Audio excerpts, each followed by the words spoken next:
Hello and welcome to the 2018 New Mexico Gubernatorial Candidate Forum, a Sunshine Week conversation on open government issues. I'm Kip Purcell, co-moderator of today's forum. I'm a former president and current board member of the New Mexico Foundation for Open Government, and I'm from Albuquerque. And I'm Kathy Bearden, co-moderator of the forum. I'm a former president and current board member of the New Mexico Foundation for Open Government as well, and I'm from Hobbs. The New Mexico Foundation for Open Government is a nonprofit, nonpartisan organization committed to helping the citizens, students, educators, public officials, media, and legal professionals of New Mexico understand, obtain, and exercise their rights and responsibilities under New Mexico's Sunshine Laws, the Inspection of Public Records Act, the Open Meetings Act, and the Arrest Record Information Act. This forum is designed to give New Mexico voters information about where candidates from both parties stand on important government and government transparency issues, to help voters make informed decisions in the upcoming gubernatorial primaries and elections. We hope that over the course of this forum, you'll learn more about all 5 candidates and what their plans are for a more open and transparent government in New Mexico. We'd like to thank our partners in today's forum, Common Cause New Mexico, the New Mexico Press Association, the New Mexico Broadcasters Association, KNME, New Mexico PBS, and the Thornburg Foundation. And special thanks to Diane Goldfarb, State Voter Services Chair of the League of Women Voters of New Mexico, for serving as today's timekeeper. Now let's introduce our candidates. Representative Steve Pearce is a 4-term U.S. Congressman representing New Mexico's 2nd Congressional District. Representative Michelle Lujan Grisham is a 3-term U.S. Congresswoman representing New Mexico's 1st Congressional District. Jeff Apodaca is a businessman and former television media executive. Dr. Peter DeBenedittis, Ph.D., provides education and drug prevention services to organizations across New Mexico. And Joe Cervantes is a New Mexico State Senator representing New Mexico District 31 in southern New Mexico. We'd like to begin by explaining some procedures for the forum which each candidate received ahead of time. You'll each have 60 seconds for an opening statement, 60 seconds for a closing statement, and 60 seconds to answer each question except for the speed round questions, which will require a yes, no, or undecided answer. Questions will be asked in a round-robin format without rebuttals. The order for opening and closing statements, as well as seating, is based on random drawings conducted earlier today. The timekeeper is sitting to our right. When there's half a minute left on your speaking time, the timekeeper will hold up a card that says 30 seconds, indicating that you have 30 seconds to finish your answer. At 15 seconds, the timekeeper will hold up a card that says, you guessed it, 15 seconds. Please wrap up when you see the stop card. If you continue speaking after the stop card is held up, the timekeeper will ring a bell, and then Kathy or I will say thank you and move on to the next speaker. Personal references about other candidates are out of order today. Today's questions were prepared by the New Mexico Foundation for Open Government, Common Cause New Mexico, and Think New Mexico. Please note the cameras at the back of the room. This forum is being broadcast live on the New Mexico Foundation for Open Government Facebook page, we hope, and will be rebroadcast throughout the state. Now we're going to ask that all attendees remain quiet throughout the forum. No clapping, cheering, or calling out, with the exception that after the last candidate gives their closing statements, you may clap for all the candidates if you wish. If you'd like to learn more about the New Mexico Foundation for Open Government, please like the NMFOG Facebook page and follow New Mexico FOG on Twitter. The hashtag for today's forum is Sunshine Week, New Mexico. We'll begin with an opening statement from Representative Steve Pearce. Good afternoon. I'm Congressman Steve Pearce. I'm here today to earn your support and your vote as the next governor of New Mexico. First of all, I'd like to thank FOG for kicking off this Sunshine Week with this forum, because this is where the transparency actually begins. Now, I was a conservative before I was a Republican, and if you listen to conservatives much, they will tell you that government works better when it's closer to the people. But that is only true if the people have access to the information, if they understand what it is that they're seeing. So transparency has always been a big, important part of our government. Too often, though, we find that transparency is not there. Our VA, they hid the things they were doing to our veterans. Veterans began to die on secret waiting lists. That needed to be exposed. Similarly, we've got a power company that would run a line through and carve up New Mexico's public lands. That needed to be exposed as it was very quiet. So these are just some of the ways in which government works better if it's transparent, if it's honest, if it's open, and the people have access to the information. Again, I'm Steve Pearce. Thank you. Next, we'll hear from Representative Michelle Lujan Grisham. Thank you. I want to thank FOG for hosting this very valuable forum, and I also want to thank you for your incredible advocacy alongside countless other organizations who have worked to improve transparency and openness in government. I spent my entire career fighting for a transparent and open government because I find all too often that government is closed, secret, unaccountable, and intractable, which is why, as a cabinet secretary, I would publish reports that were not required to be published to make sure that we were improving access to the public about our priorities and our public services. As a Bernalillo County Commissioner, I led the effort to improve our ethics and financial disclosure requirements, and I hope, as your next governor, I will commit to a new culture of government openness, and we do that by making sure we fully embrace an ethics commission, brand new financial and ethics disclosures for all public officials, and that we create an atmosphere that all information is readily available to the public. I want to thank you again very much for hosting this. Next, Mr. Jeff Apodaca. I'm Jeff Apodaca, and I'm running for governor because the status quo is not working for us. You see it in your government every day. You see the status quo with the non-transparency that we have today and the way our government's working. The non-transparency we have in our state and the status quo that we've been doing has literally driven us to 50th. So I'm running for governor because it's time we turn New Mexico around, and that starts with government transparency, and that starts with our political officials making sure that we're communicating and giving the reports back to open government. So I thank you, FOG, so much for bringing this as one of our first forums to talk about, because it's extremely important as we move forward, whether it's campaign finance, whether it's reporting, coming from the media business. I think it's extremely important that we have open government for all to make sure that our political leaders are doing the right thing. So I hope I get your support, and thank you for having me here today. Now we have Dr. Peter DeBenedittis. It's my honor to be with you today. I actually wrote my dissertation on news and hegemony and how that influences public opinion. So I'm excited to actually talk about these issues. And the bottom line is we're talking about money being hidden. And that's the reality of it, because all the politicians are going to say, oh, I'm open, I'm transparent, but then they get elected and it shuts down and we go through the same song and dance every election cycle. How are we going to change this? One of the things I'm doing personally is I do not take any corporate money, so I do not owe any favors. I also am going to have a reporter, a pool reporter, planted in my office, and there will be no meetings without this reporter present. But the media needs to do some things too, because this is a two-way street. You got to start reporting the money. You can't have a candidate say, oh, I have this policy, and do your he said, she said story without saying how much money they're getting from those corporations that are influencing this policy. So it's a two-way street. We've all got work to do. You want something new and different, that's what I'm here for. Finally, we'll hear from Senator Joseph Cervantes. The most important thing that a governor does working with a legislature is to put together our state budget. It's about $6 billion. When I first came to Santa Fe, it was done in secret by 6 people. The House would pass one version of the budget and the Senate would pass a different version of the budget. They would do that on purpose so that they could meet in secret in what was called a conference committee, and 6 people would put together the final budget in the last night of the session. We'd get it with hours, a large document. Nobody would have time to read it or understand it in the time left each session. I changed that because I found out that in the last session we did so, one legislator was able to get in $25 million in secret. Again, this is the way Washington works, but it's not the way that I wanted Santa Fe and New Mexico to work, and so I worked hard to open our legislative and conference committees.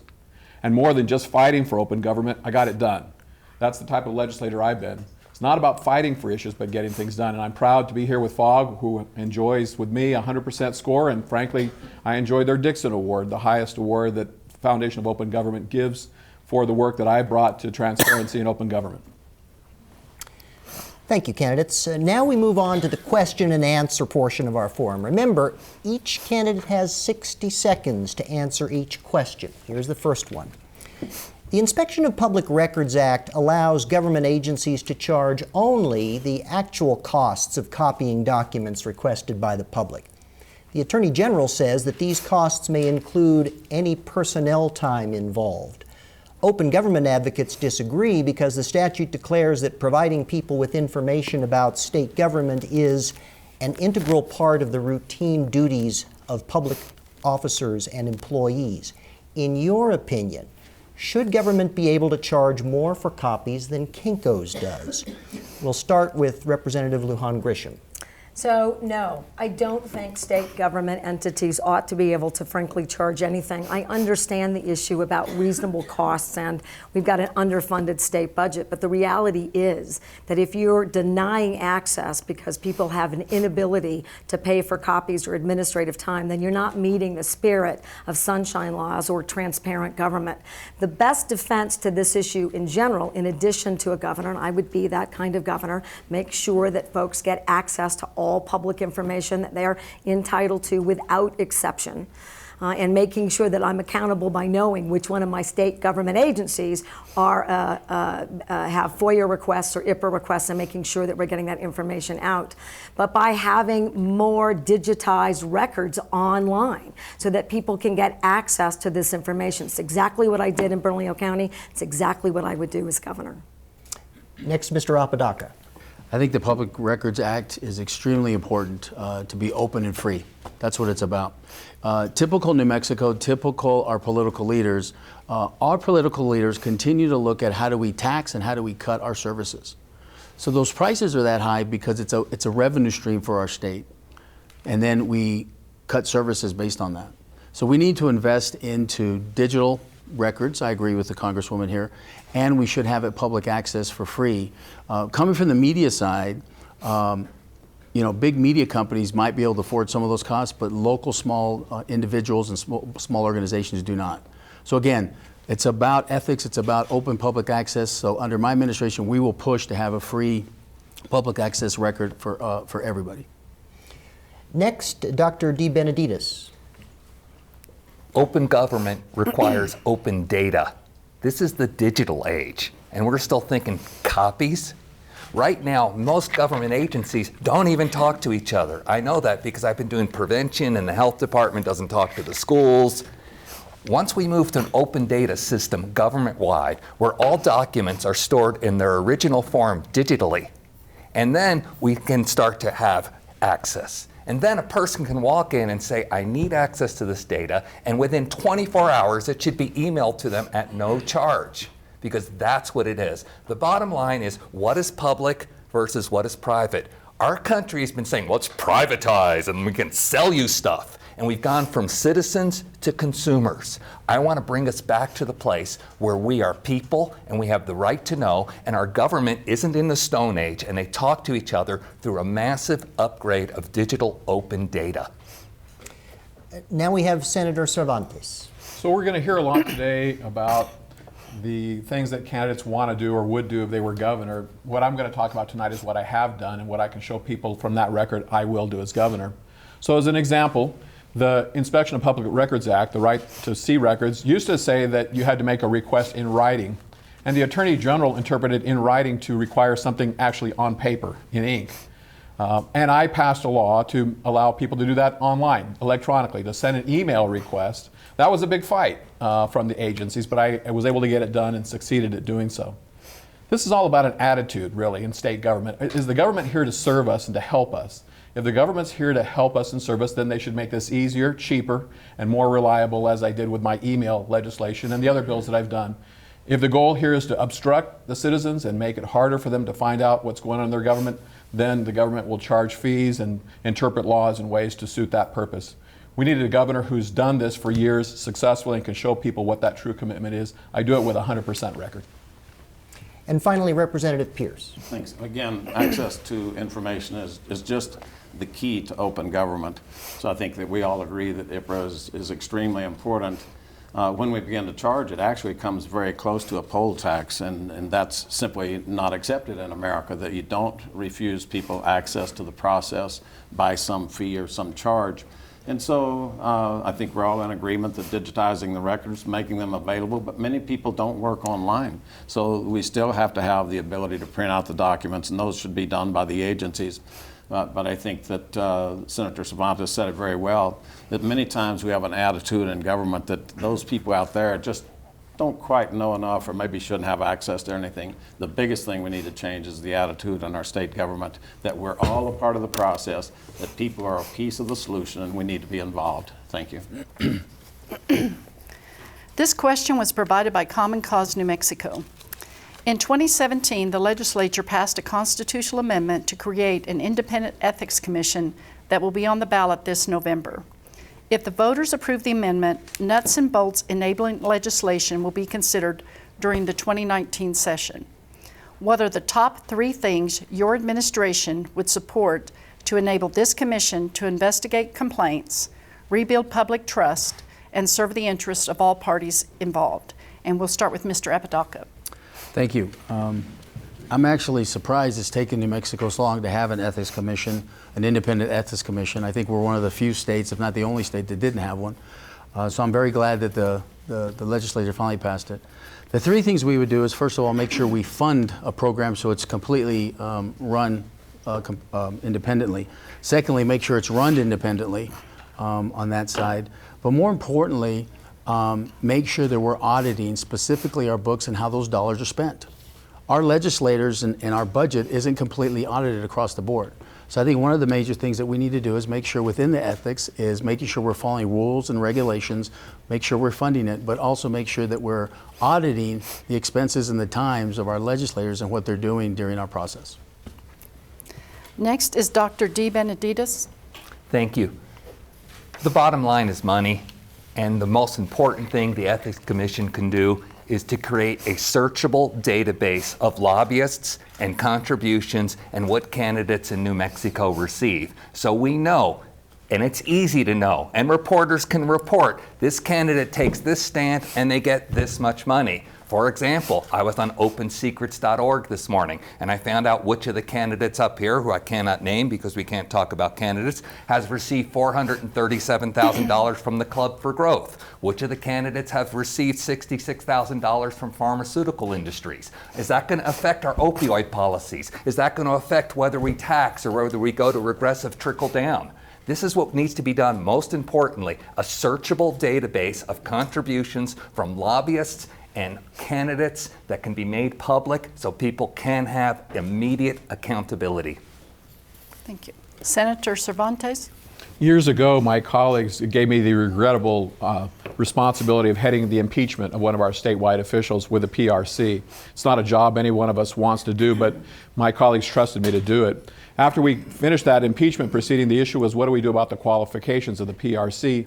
And that's the hard part, is what do we do when we actually create this commission, and how does it work? In this case, the most important 3 things that you asked about are, number 1, the composition. Who decides who's on it? Who makes those decisions? How many of those come from the governor? How many of them come from the legislature? Who appoints the people on that commission? That'll be the hardest decision for the legislature to make. And it'll have to be a bipartisan and fair group. The second important thing is it needs to be speedy. They need to act quickly. They need to be able to remove people quickly from office when it's appropriate to do so, and not allow these cases to linger for years, as is typically the case. And the last thing is we need to make sure there's due process, that the courts are involved, that there's an appeal process, that we have fairness outside of the commission itself, so there's a review. Those are the 3 most important things. It's not about money. It's about who sits on the commission and how they operate. Representative Pearce. One of the key things that we need to keep in mind is that you're not just talking about elected officials when we're talking about ethics. And so I support the Ethics Commission as it stands. We also should include staff, because many times you have the capability for things to be mischief to be done, for wrongdoing to occur at the staff level as well as the elected official level. I agree that we should be looking at contributions. We should be looking at the lobbyist activities, trips, dinners, whatever it is. Look at business relationships. Let's unravel those, because sometimes you get very complex relationships that create contracts through the government that tie somehow to elected officials or to staff members. But the biggest thing that we need to do is have consequences. Too often people feel like that they're just invisible in elected office, that nothing is really going to happen. As we see consequences, then it will cause a greater responsiveness on the part of all towards an ethical conduct of our government, and that's what we want. Representative Lujan Grisham. Thank you. I agree with most of what's been said related to the Ethics Commission. I mean, it's very clear in the enabling legislation passed by the legislature that it has the power to adjudicate. We've got an appointment process to make sure it's fair and balanced between the legislature and the executive. We want to make sure that that's not heavily weighted for one party to another. But the real issue, if it's going to adjudicate, investigate, and have subpoena powers, it's got to be fully funded. This means that it's got to be a multi-million-dollar independent agency. We have to start doing, and that's the number one thing, before it's created and after. You have to educate the public about what its powers and responsibilities are. And like whistleblowers, you need to know what issues to be looking for so that you've got a commission that's receiving that. Two, I would commit to a state ombudsman that's helping to get complaints where they need to go so they're being fully reviewed and investigated. I think that that would make an incredible difference. And the third thing, again, actually, I think I said education and ombudsman and making sure it's fully funded, but creating a culture where the Ethics Commission is the standard, not the exception. Under current law, all applications for public employment are considered public records, except that applications for the presidency of a public college or university can remain confidential aside from the names of the 5 finalists. Recently, there have been attempts to make some or even most government job applications secret. The theory behind these proposals is that openness deters some of the best candidates from applying. If elected governor, would you support or oppose such efforts, and why? And we'll start with Dr. DeBenedittis. Bottom line, public means public. I don't know why people get that confused. You want to do government service, you should be able to stand up and say, I am an open book. And folks who say, oh, well, the best people won't get there. The best people who have secrets to keep won't get there. And we don't want those people there. Are you guys tired of the cronyism that we've seen in our government? That's the question we should be asking. And if we want to break out of that, we have to toe the line. Public means public. Senator Cervantes. A couple of years ago, the president of one of our state's largest universities came to me and said, Joe, will you carry legislation to allow us to hold these names privately longer in the process? They have a good argument, which is that they don't want to jeopardize their positions at other universities by being an unsuccessful applicant. If they apply for the job, then they're considered a short-timer where they're at. And it's understandable, but I told that university president I wouldn't do so. Look, open and transparent government sometimes makes it harder for us to do some things. The budget is more challenging now that it's in public as opposed to when we did it in secret. But nonetheless, I've always supported that transparency because in the end it gives us the better government. It involves more steps, and yes, sometimes we may see people who don't want to apply to our state because they don't want to jeopardize where they're at now, but that's the chance we're going to have to take, and we'll still get great presidents at universities and in other positions in our state, even with the transparent process. And I'll continue to support that as I always have in the past. I'll resist those bills. Representative Pearce. The senator correctly points out that there are arguments on both sides of this. Many times when we're looking for staff in Washington, they're already in another position, and it's really awkward for them to come in and apply if that application is made public because they're currently in another agency or whatever. But again, at the end of the day, there is so much distrust of the government right now. I think the more transparent that we can get, the better off we are. So would support the efforts to make everyone public, would keep that in place as it is right now, would resist, but understand there are going to be complications when we choose that all or nothing approach. But we must do something to restore the trust in the government right now, and I think that's the key thing. Representative Lujan Grisham. I have to agree with many of the candidates today who said there can be and will be, frankly, unintended consequences. And the issue for me is there are other best practices that include not disclosing at the front end, but as soon as a hire is made, you disclose everything in the process, including offers, resumes, where they were placed, how long those folks were in the queue for those hiring practices. I would support either of those options because I agree that ultimately we want to increase transparency and credibility for the government. But I think it is very important to create opportunities much like this forum where folks are really earnestly talking about how it works, what it does, and what the unintended consequences look like. And we ought to be focused on best practices across the country and some best practices right here. And I would be open to either of those approaches to move us forward in a much more public fashion. Thank you. And Mr. Apodaca. I think in any public official position, it's extremely important to have it open so everybody has a view and everybody has an opportunity there. I think some of the people have given us different options, and I kind of agree with some of them. We want the best people to work in our government. We want to hire the best people. Some of the best people will want to stay private.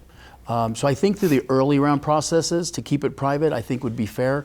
But once you make, let's say, the final or second final list, to bring those names public, once it's at that level, then those people will be vetted well enough to be in those positions. So I think there's a compromise here because the most important thing as your governor is I want the best people running our state within positions, and there might be some people that, like some of the people said, there might be some of the candidates said, there might be some people. So I think a hybrid position, whereas we get in the later rounds, it could be open to the public. Okay. We've now entered the speed round portion of the forum. Please answer only yes or no or undecided to the following questions. Do you believe that court records involving juveniles charged with serious crimes should be public? And we'll start with Senator Cervantes. Yes. Representative Pearce. No, in certain circumstances. There are just some very serious things out there. Representative Lujan Grisham. I'm going to shift that. Yes, in certain circumstances, but I also think that there are some unintended consequences. Partners like the ACLU have very strong records for being one of those partners for an open and transparent government. There can be real serious consequences, much like we're seeing now in our guardianship records. Mr. Apodaca. That's a long yes. Oh, I forgot that we were on the, I apologize. This candidate gets it right this time, I didn't. Yes, specifically on violent crime. Dr. DeBenedittis. Public is public, yes. Next question, and let me remind you, yes, no, or undecided. It's difficult. Would you support an amendment to the Open Meetings Act that would require public bodies to provide time for public comment? And we'll start with Representative Pearce. Yes. Representative Lujan Grisham. Yes. Mr. Apodaca. Yes. Dr. DeBenedittis. Yes. Senator Cervantes. Yes, okay, of course. thank you. This question was provided by Think New Mexico. The question isn't a speedy one, but we're still in the speed round, so remember that we're looking for a yes, no, or undecided answer. Here goes. Currently, the names of the legislators who sponsor specific capital outlay projects are secret unless legislators agree to disclose them. Critics say this way of doing business causes dysfunction in the state's infrastructure funding system. During the past several sessions, bills introduced to require disclosure of the sponsors of each capital outlay appropriation have repeatedly failed. As governor, would you support and sign such legislation? We'll start with Representative Lujan Grisham. Yes. Mr. Apodaca. Absolutely. Yes. Dr. DeBenedittis. Yes. Senator Cervantes. I've sponsored it with Think New Mexico, so yes. And finally, Representative Pearce. Yes. And final speed round question. If elected, would you issue an executive order requiring that all public business be conducted on state email accounts? And we'll start with Mr. Apodaca. Yes. Dr. DeBenedittis. Yes. Senator Cervantes. Yes. Representative Pearce. Yes. And Representative Lujan Grisham. Yes. That concludes the speed round, so now we'll go back to 60-second responses. The Richardson administration entered into a settlement agreement with FOG and several news organizations in 2007 designed to ensure public access to state police reports compiled by officers initially responding to a crime scene. Fogg believes that the agreement also covers lapel camera footage. The Susana Martinez administration is seeking to invalidate that agreement on the ground that it goes beyond what the Inspection of Public Records Act requires. If you're elected governor, what position would your administration take? We'll start with Dr. DeBenedittis. Thank you. So, you guys notice that this is Sunshine Week? Okay? I learned about cannabis. When it has mold on it, they solarize it. They put it in the sun to kill off the mold and fungus. And that's what we need in government. And so, yes, of course we should have lapel cameras, because I'm particularly worried about creeping fascism. Oh my God, have you seen that police come with assault armor now? Okay? And we're talking about arming teachers, and we don't want to have any accountability because the camera is not included in the law. We've got to move past that, because otherwise it's going to be George Orwell. It's going to be 1984. It's going to be that dystopian where we keep things secret under technicalities, which of course hide the bigger things going on, which is the control for power and the play for money. So absolutely, we need to abide by the agreement, and it should be expanded, not contracted. Next, Senator Cervantes. So I'd like to actually address your question. The issue here is the settlement agreement between news agencies and the state that was actually reached under the Richardson administration. I've actually read the settlement agreement, and then I went beyond that to anticipate your questions today. I called some of the lawyers who are actually working in the litigation. I called the attorney, for example, for the Department of Public Safety, so I could hear both sides of the issue and have a good, knowledgeable answer to your question. The bottom line is there's a settlement agreement, but the argument being made is the settlement agreement is inconsistent with state law. Look, the issue is really simple. We hear this all the time. There are inconsistencies in state law. When there are inconsistencies in state law, and it's hard sometimes, I tell my fellow candidates, it's hard to do a legislative job and get it right every time. When there are those inconsistencies, we need to go back to the legislative process and get the legislature to clear up those state laws. That's the way to do it, rather than litigating for years and years. And so that's what we should do, is we should go back and clean up the law itself, and the settlement agreement litigation will take care of itself in that way. Representative Pearce. I think one of the most dangerous things that we have going on right now are the accusations, some, if they're unfounded, against our police departments. I'm stopping and visiting with a lot of the police just in the small towns, and they feel dismayed. I think that the lapel cameras are actually something that will support their positions, that they either have or have not done things properly, should be documented. So absolutely would agree with the idea of the lapel cameras, and that sense that the public has a right to know when the allegations are made, who is more correct in those allegations. If we continue to not have that information made to the public, we risk losing the trust toward the police, and police already tell me that we're retreating away from the problems. We don't want lawsuits, we don't want criminal time ourselves, so they're retreating away. We must solve it. Transparency is going to be the best way to solve the problem. Representative Lujan Grisham. Well, I agree with Senator Cervantes that the issue is that we don't have, that the state law is inconsistent with the settlement. We need to change that state law. And I also agree that the use of body cameras is another transparency tool that acts as both. It can protect the side of the situation from the police officer's point of view. It can also protect citizens, so we understand what happened, particularly now right here in my district and in my hometown where I'm currently living. The Albuquerque Police Department is under a consent decree, and we are looking at excessive force. I'm very concerned as a member of Congress right now what's going on with the Department of Homeland Security, and they need their agents to also have body cameras because we can't access arrest records. They don't do actual arrests, they do detentions. So you're limited because you don't have consistency in the state or federal laws, and we should do everything in our power to increase transparency to make sure that that's clear in every piece of legislation. Thank you. And finally, Mr. Apodaca. Man, there's a lot of legal talk up here between trained attorneys. I think more importantly, it's about transparency. But it's about giving the most important job out there today, because we have major, major crime issues. The most important thing is making sure our police officers are fully funded, and that includes lapel cameras and cameras. In today's world and digitized today's world, there's no reason whatsoever we shouldn't have that data immediately.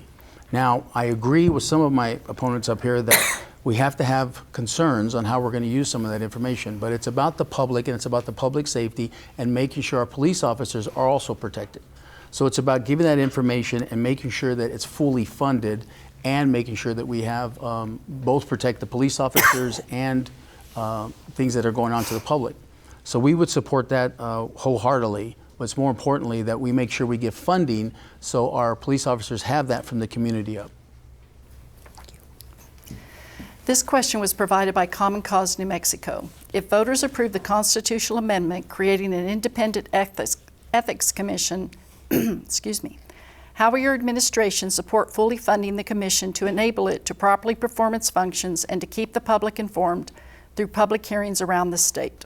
And we'll start with Senator Cervantes. We have a very good model for this already, and it's worked for many years. That's the Judicial Evaluation Commission. This is a commission who evaluates judges and looks at judges for impropriety. And so when there's an allegation made against a judge, there's an investigation done by that commission. There's an agency, there's an executive head of that agency. They're well funded, and they have a good process and procedure for investigating allegations of judicial wrongdoing. They've operated for years successfully. They've had judges removed from office, stepped down, prosecuted. We have the model we need, and frankly, the funding of that agency and that process is not an expensive one. And so there really shouldn't be much of an issue about being able to fund this in our existing state budget. It'll be a small part of the budget and very consistent with what we're already doing in the area of the judicial branch. And so this won't be there will not be a challenge to fund this, or frankly, to structure it off that model. Representative Pearce. Again, the funding really is going to be a pretty small portion of our state budget as it exists today, so I really don't see where fully funding is a problem. I think that we can operationally look at the requirements for the commission to be active. But one of the things I think you bring up that's very important is that moving around the state. Many times people from all over the state have to go to Santa Fe or Albuquerque. And I will tell you that's a very big hardship. Moving those hearings into local areas scattered across the state is an important piece of it. The trust that we're losing in our government is not just in the big cities, it's everywhere. So the more that we can take our government in and among the people, the better support that we're going to have for the process that we have in place would support the public hearings and the full funding. Okay. Representative Lujan Grisham. Thank you very much. I want to focus on a different kind of hearings, but make sure I answer the question fully, which is in preparation for the ballot question for the Ethics Commission, I would really strongly urge the New Mexico legislature to conduct interim hearings by the legislative branch so that they are going into local communities. We are preparing, we're looking at issues, we're figuring out who ought to be qualified to be appointed, that you're creating a structure so that when it's funded in the 2019 legislative session, you're very clear about how it should operate, where it should operate, and what it's going to take for them to not only identify and address complaints, but to fully adjudicate those complaints, including what happens after you adjudicate. Who takes on that issue of removing a public official or prosecuting a case or dealing with an issue inside a body of government that needs to be changed or statutory change. So you want to make sure that you're prepared to do that, because what we really want is an ethics commission that begins to open up these issues for all of government. Mr. Apodaca. It's extremely important. We talked about it earlier, and I agree with most of the candidates up here.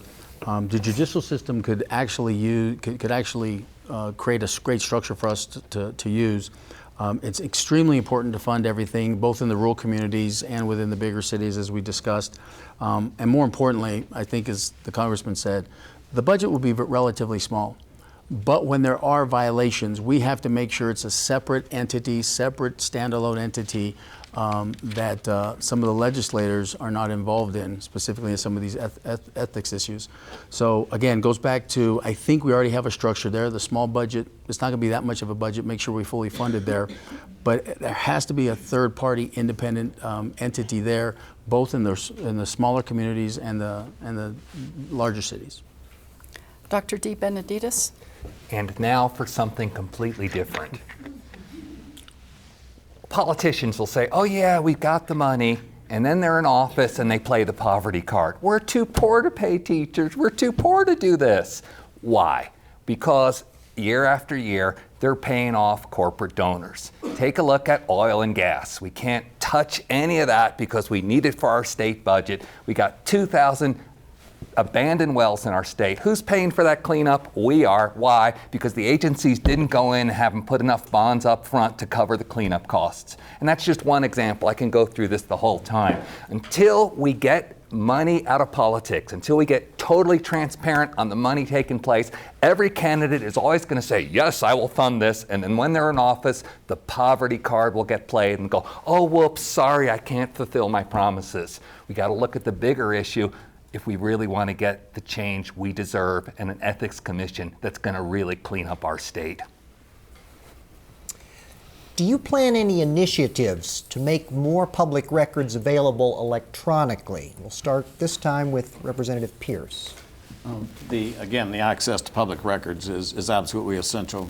I've been in Congress as we converted over from paper to digital.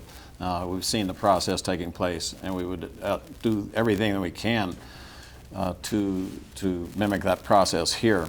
But it's going to take far deeper action. When I was going around just this week, different cities are saying we cannot get access to the tax information. We collect gasoline tax, we send it to Santa Fe, they're supposed to send our piece back, and we can never get any kind of clear answer on how much they collected.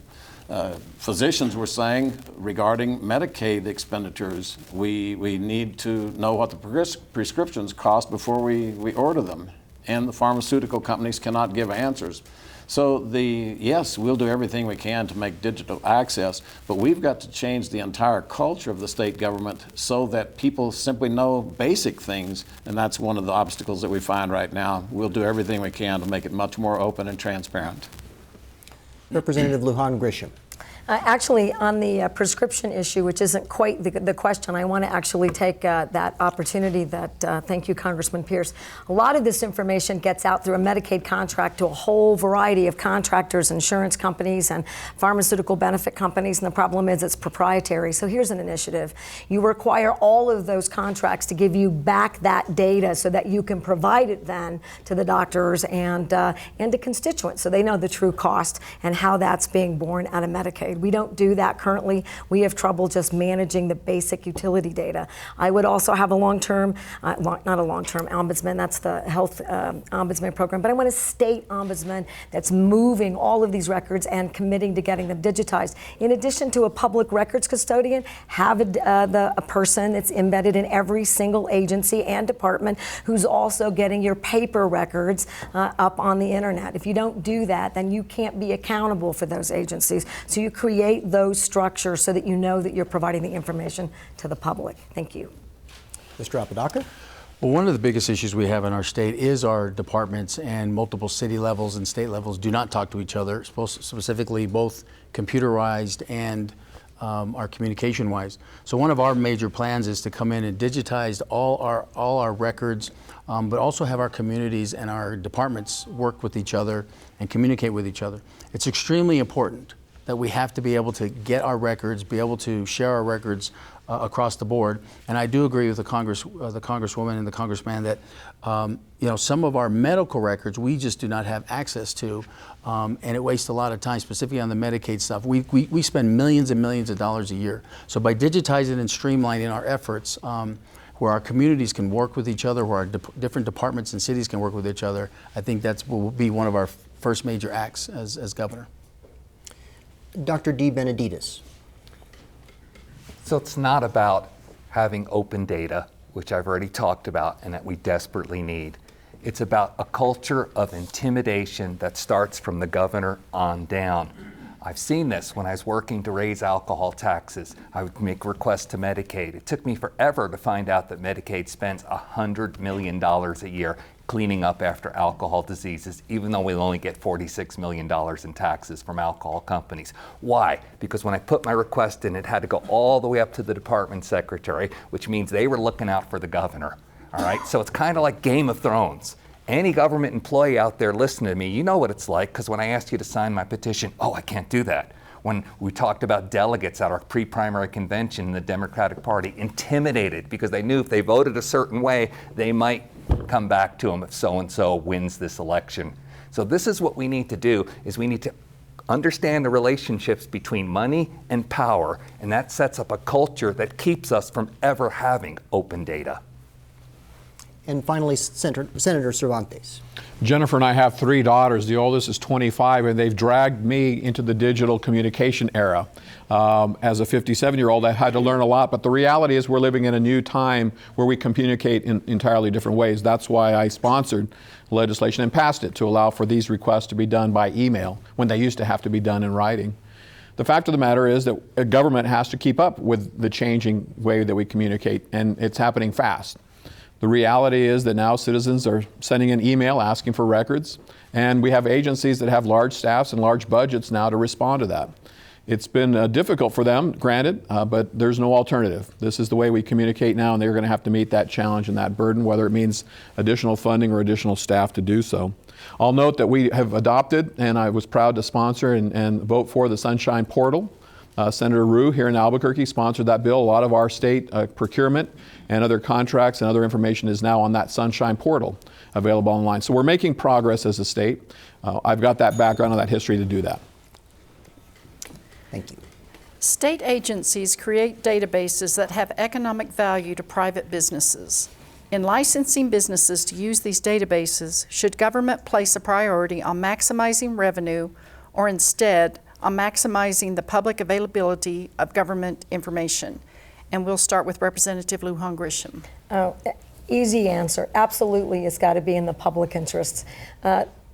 If we don't protect our citizens by making sure that they have access to information and we make it about what the costs are, then we are using that as a vehicle to keep a closed and secret government. And while I think there are real costs and there are balances here, given that we have information in government about people, we have their health records, we have complaint records without having full due process, we have foster grandparent, and we have protective services issues that require a different set of attention, which means the burden is expensive.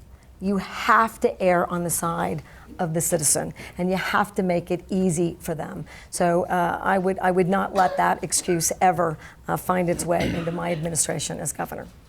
Mr. Apodaca? As governor, as the Congresswoman said, it's about public access, it's about the public interest. The thing that you're going to hear all day long about this is these are all great ideas, but what we do is we underfund. We continue underfund, and then it's all of a sudden we want to do it, and then we underfund our programs. So as governor, we'll make sure that we're funding these type of programs, and the data collection and the data streamlining is very inexpensive today compared to what we've done in the past. So it's one of those things that we just have to start funding some of these programs that we're just not doing to make sure we have local public access records for our New Mexicans. Dr. DeBenedittis? Well, it's time to bring this back up. Public is public. So once you start charging, you're tilting the playing field towards wealthy interests. This is the age of entrepreneurship. If we're ever going to get out of being last in poverty, most children going to bed hungry and per capita in our state, if we want to get away from that, we got to have businesses start up, people who have an idea, college students who can get access to data and mine that data and turn it into a revenue stream. This is the future. So it shouldn't even be a question of do we charge and get an economic return, because as soon as you do that, you tilt the playing field so that only the big interests stay in power. And that's why I keep trying to tell you this. Public is public. Senator Cervantes? So it's a very good question, a very sophisticated question, and it deserves a straight answer by somebody who knows what the question's about. What that question really is about is selling data from driver's license information. That's what it really comes down to, is that there are groups who want to buy driver's license information from the state and then use that information to market to people, to find out what their age is, where they live, their address, how long they lived in New Mexico, information that we gather as a state for our agency purposes, folks want to buy, and then use it to sell things. The question is, should they be able to do so or not? And it's not a black or white issue. It's easy to say, let's just be transparent. But the public also has some expectations of privacy, and do they want to have marketing agencies and salespeople contacting them by buying that information? That's what this question is really about. And the question is, there shouldn't be black or white. We've got to protect people's privacy interests that we hold as a state and his agencies, and at the same time make transparency part of our governance. You can't just say we're going to make everything transparent, whether it's tax information, driver's license information, or other personal data. We have to recognize certain privacy interests of our citizens. Representative Pearce. The question is fine on the surface, but we've also got to dig a little bit deeper into it, because it's the collection of the data itself that is alarming. CFPB in Washington was created under Dodd-Frank, and they're collecting information on all 300+ million people. A lot of information. That information is extraordinarily valuable. It's extraordinarily compromising. It has political value because you can begin to micro-target using that.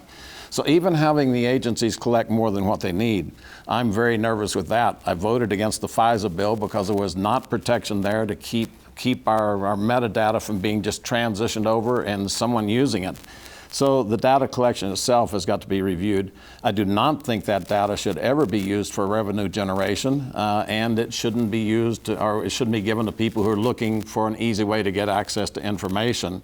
Maximizing the protection of our private individuals is absolute, and I think every level of government is running serious compromises in that right now. We'll now move on to closing statements, and you have 60 seconds for your closing statement. Representative Pearce will go first. As we talk about sunshine, as we talk about openness, I will tell you that I think that many times people in the party should be disciplining themselves. When you reach across the aisle and begin to discipline, say I as a Republican try to bring discipline into the Democratic Party, it appears too much like politics. One of the saddest things I ever saw was Duke Cunningham, a Republican who was a senior member when I first arrived in Congress, and he began to sell his votes. It was us Republicans who began to turn a cold shoulder to him. The last day he was there handing out a Xerox sheet saying, please, and it was handwritten, his staff had all left him. He was saying, please help me with my legal defense. We are the ones who disciplined. He walked away with nothing, no support, and he finally stood up and said, I gave up my honor, I gave up my name, I gave up everything for money.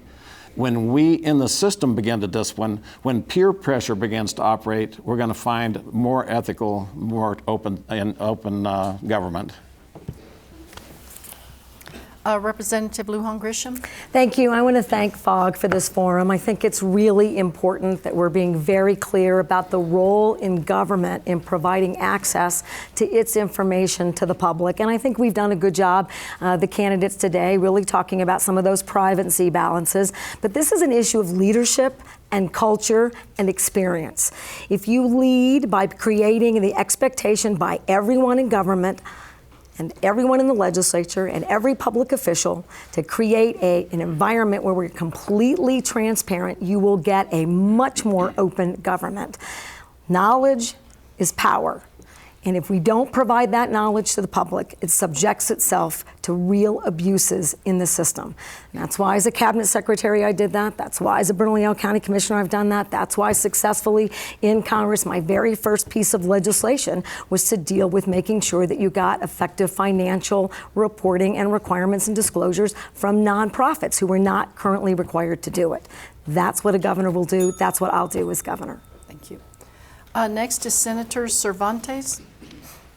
When I began, I talked about how the government in New Mexico used to operate in secret when its budget was being done. Senator Dee Dee Feldman's here today. She knows that fight. I didn't mention earlier, but I should have. We were opposed when we tried to open our state government. We were opposed by the leadership in the House. We were opposed by the leadership in the Senate. We were opposed by the leadership, both Democrat and Republican. Look, I agree with one thing Representative Pearce said earlier today. People are losing their faith in government. And frankly, the solutions aren't going to come from Washington, D.C. New Mexico doesn't need more of what Washington has here. What we need to do is what we've done and what I've done. And while we agreed a lot here today on many of these issues, only one of us was able to tell you today that I've done it for 17 years. I've passed the bills. I didn't fight for the bills. I got it done and I made it happen. Look, it's been 44 years since we've had a governor who comes out of the legislature. That's 7 administrations. It's time that we bring a governor into office who knows these issues backwards and forwards, who's answered the questions here directly and has that background and history, and can go to work from the very first day turning our state around. Dr. DeBenedittis. Thank you so much for the important service that NMFOG and the press does. And I need to say that this is a two-way street, folks. The press has some things it needs to do.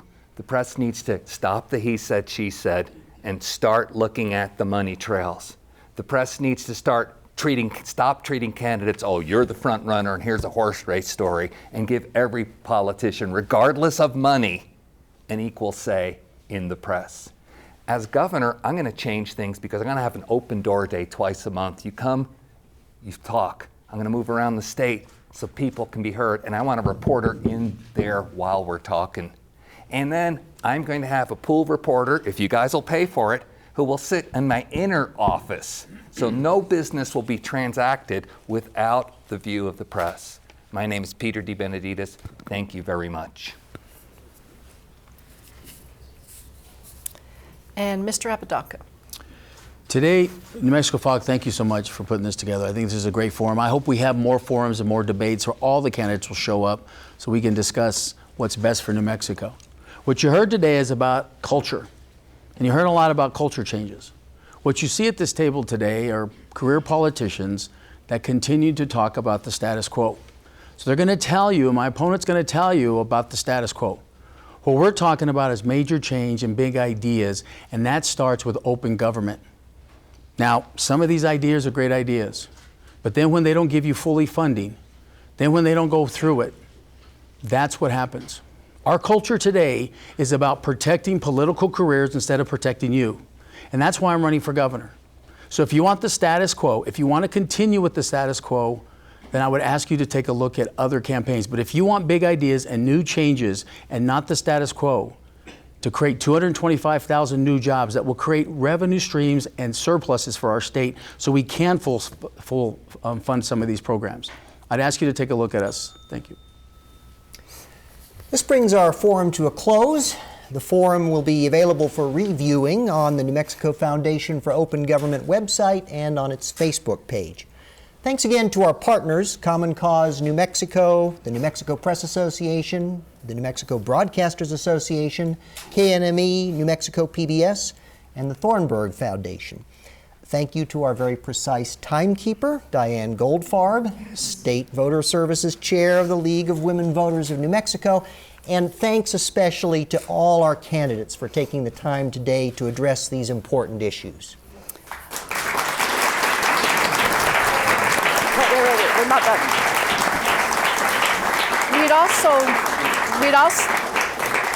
We'd also like to thank the staff and the Board of Directors of the New Mexico Foundation for Open Government for developing this forum.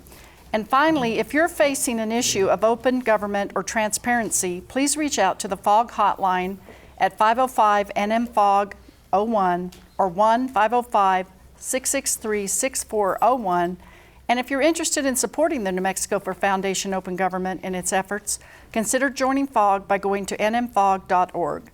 This 2018 New Mexico Gubernatorial Candidate Forum was recorded in front of a live audience in Albuquerque on March 11th. Thank you very much.